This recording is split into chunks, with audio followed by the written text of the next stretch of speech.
Bora falar agora sobre um sumiço que tem criado preocupação no São Paulo. Você reparou que Lucas Ferreira nem sequer estreou sob o comando de Hernan Crespo?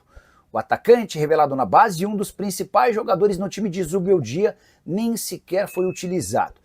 Primeira partida do Crespo contra o Flamengo não tinha o Lucas Ferreira. Ele estava voltando de uma lesão, mas nos 3 últimos jogos, empate contra o Red Bull Bragantino e vitórias contra Corinthians e Juventude, Lucas Ferreira foi relacionado, mas não saiu do banco de reservas, tudo por opção do técnico Hernan Crespo. Isso tem causado preocupação especialmente no torcedor, que vê no Lucas Ferreira o cara com mais potencial do atual elenco. O São Paulo alega que faz parte de uma questão de encaixe. Com André Silva e Luciano como titulares, o São Paulo conseguiu se encontrar, tem jogado bem e o Lucas Ferreira vai precisar esperar por uma oportunidade. Toda vez que tem recorrido ao banco de reservas, o Crespo tem utilizado sempre, em todas as partidas, o Ferreira e também, às vezes, o Gonzalo Tapia. Por exemplo, o Tapia esteve nos minutos finais do jogo contra o Corinthians. Já o Ferreira ainda não teve, o Lucas Ferreira, no caso, e não o Ferreirinha, ainda não teve mais minutos e vai em busca dessa oportunidade, quem sabe, na partida contra o Fluminense nesse domingo, a partir das 4 da tarde. Mais de 30 mil ingressos vendidos de forma antecipada e a expectativa de um grande público. O São Paulo buscando a 3ª vitória consecutiva, que certamente o colocaria entre os 10 primeiros colocados na tabela de classificação do Brasileiro. Importante destacar que o Ferreira é hoje o jogador mais valioso do elenco. Você sabe que quanto mais jovem um atleta, maior o poder de revenda do clube.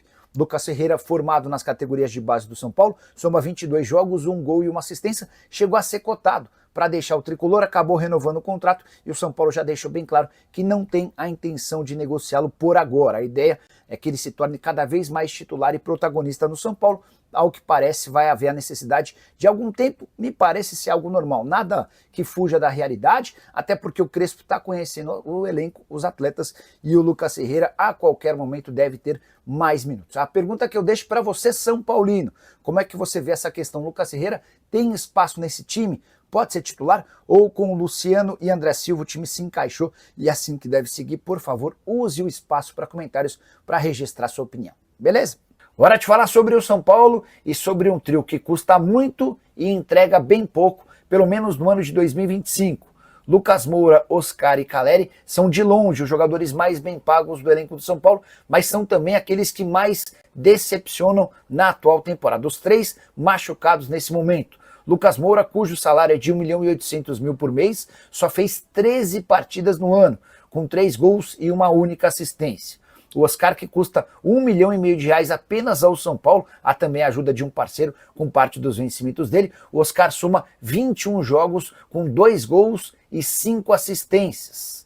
Já Caleri, que só volta a atuar no ano que vem por conta de um problema no joelho, que ganha R$1.300.000 por mês, soma até aqui 18 jogos, 3 gols e 4 assistências. Só a título de comparação para você entender como a performance desses jogadores é ruim, o São Paulo disputou 37 partidas na atual temporada e fez 47 gols, o trio bastante abaixo.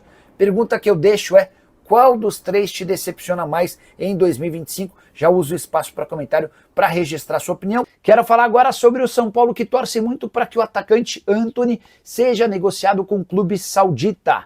Ele tem 2 ofertas de gigantes da Arábia Saudita, além de ter sido sondado nos últimos dias pelo Botafogo. O Antony já descartou qualquer possibilidade de voltar ao futebol brasileiro nesse momento. Então, a maior possibilidade para o atacante que pertence ao Manchester United é de jogar na Arábia Saudita. E por lá, dizem que a operação pode girar na casa dos 60 milhões de euros. Vale a lembrança de que o Manchester United havia o comprado do Ajax por 100 milhões de euros.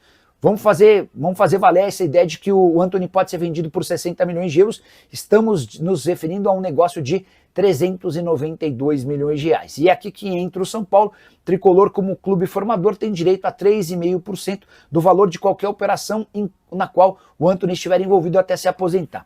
392 milhões, você tira 3,5% e o São Paulo fica com quase 14 milhões de reais. Está longe de ser um dinheiro que vai salvar a vida do São Paulo, mas esse valor equivale a quase um mês da folha salarial do tricolor e o presidente Júlio Casares tem sofrido demais para manter as contas em dia, até por isso tanta dificuldade com reforços. Sem dinheiro, o São Paulo só pode contratar atletas que cheguem sem custos e certamente esses 14 milhões de reais seriam extremamente importantes. Vale a lembrança de que o tricolor também vai ganhar nos próximos dias 4 milhões de reais pela transferência do Lucas Perry, outro jogador formado na base do São Paulo em Cotia, pertencia ao Lyon e foi comprado pelo Leeds da Inglaterra na venda mais cara da história de um goleiro do Lyon e na compra mais cara de um goleiro do Leeds.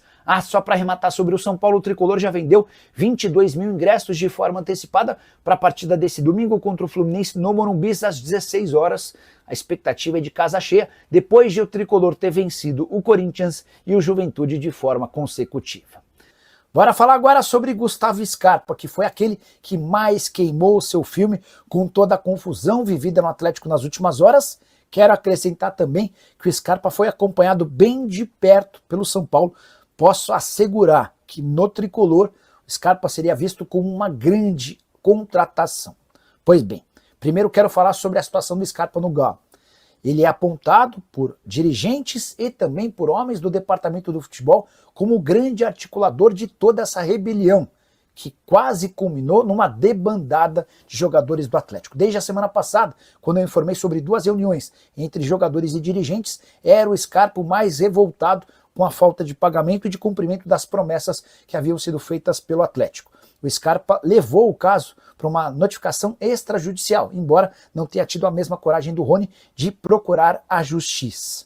Diante desse cenário, tenho certeza que ninguém no Galo vai admitir, mas o Scarpa perdeu, queimou o filme com dirigentes. Ouvi até que um dos acionistas cogitou a possibilidade de pedir a negociação do Scarpa para que ele saísse do grupo e não fizesse mais parte do elenco. A tendência é que exista uma composição, especialmente a partir da quitação de todas as dívidas que estão pendentes. O pagamento deve começar a ser feito a partir dessa quarta-feira. Onde é que o São Paulo entra nessa história? Em meio a todo um noticiário de ações e notificações, São Paulo foi avisado de que o Scarpa estava cogitando deixar o Atlético. E o Scarpa é muito bem avaliado pelo pessoal da comissão técnica e também pela diretoria. A única chance de o São Paulo levar essa história adiante é se o Scarpa conseguisse a rescisão do contrato via justiça, até porque ele já fez 14 partidas no atual Campeonato Brasileiro e somente via justiça que ele poderia estar autorizado para jogar em outro clube nacional, mesmo tendo ultrapassado o limite de 7 jogos no campeonato. No fim das contas, com a promessa do pagamento das dívidas, a tendência é que o Scarpa continue por lá e abra mão dessa ação na justiça, o que inviabiliza qualquer possibilidade de transferência pro Tricolor. Só mais uma. Gustavo Scarpa e Lianco, ao que parece, andaram se desentendendo nas redes sociais. O Lianco chegou a fazer uma postagem falando o seguinte: família? Interrogação, jamais. Uma vez Galo, 3 pontinhos. O Scarpa, a partir dessa postagem, escreveu o seguinte: incrível como tem os aparecidos nesse meio. Aqui a gente é de verdade, ídolo. Sem fazer média, sem puxar saco de ninguém e sem pagar simpatia.